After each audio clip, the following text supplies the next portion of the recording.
তো hi guys, আজ আবার একটা নতুন ভিডিও নিয়ে চলে এলাম আমরা। যেটা হচ্ছে কি, আমাদের আজ মাধ্যমিক পরীক্ষা শুরু হয়ে গেছে। যেসব ছেলেদের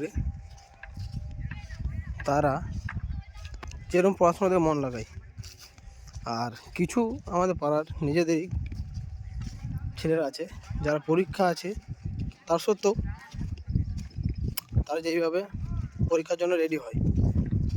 তো ইতিমধ্যেই তাদের দুটো পরীক্ষা শেষ হয়ে গেছে, বাকি আছে আরও যেসব সাবজেক্টগুলো। সেই জন্য দেখুন, এই যে রাজকুমার বাদ্যকর, এরও মাধ্যমিক পরীক্ষা আছে। তো সে এখন পরীক্ষা না দিয়ে এই যে এখানে খেলছে। আর এই যে সাথে এই এই এই ভাইটারও আছে, ঠিক আছে। তো দাদা, তোমাদের যে পরীক্ষা হচ্ছে, তোমরা কি পরীক্ষা দেবে? পরীক্ষা টেনশনের নাম নাই, টুকলি আছে, যতদিন টুকলি আছে আমরা বেঁচে যাবো।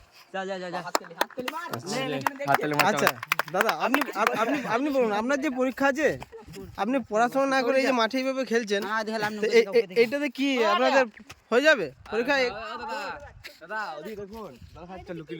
এই যে হ্যাঁ, আরেকজন আছে আমাদের আছে আরেকজন আছে যে মাধ্যমিক পরীক্ষা দিচ্ছে। সে হচ্ছে এই যে এই ছেলেটা।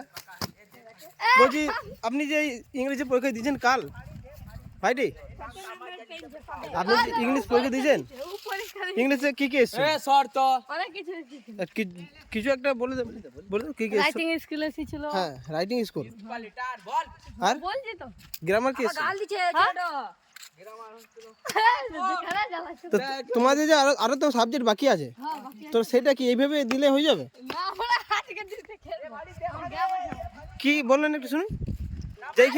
যেখানে এত তো স্টুডেন্ট ফার্স্ট হওয়ার জন্য দিনরাত এক করে দেয় পড়াশোনা, আর তোমরা এই চারজনা যে এই আজকে খেলছে, এটা কি মানে? এটা তাদের মধ্যে তাদের কি বোঝাতে চাইছেন? মানে পরীক্ষা পাস হবে বলে উত্তেজিত। আপনি বলুন, আপনি কি বলতে চাইছেন? যে তারা যে এত রাত জেগে পড়াশোনা করে, যে এত খাটছে, তাদের কাছে মানে আপনার কি বলার বক্তব্য তাদেরকে? কি বলবো, ওরা পাস হবে, আমরা পাস হবো না? তো এইভাবে যে পাস হবে না জেনেও এইভাবে খেলছো, তো তোমার পড়াশোনা কি করা দরকার? আমি জানি তো আমি ফেল হবো, তার জন্যই তো খেলছি। তার পড়াশোনা কি করা দরকার? পড়াশোনা করেন না, পড়াশোনা বদনামটা কেন করছেন? পড়াশোনা করি না, এটা শুধু পরীক্ষা দিতে যাই। কেন? তো পরীক্ষা দেওয়ার দরকার নেই। আচ্ছা, পরীক্ষা দিতে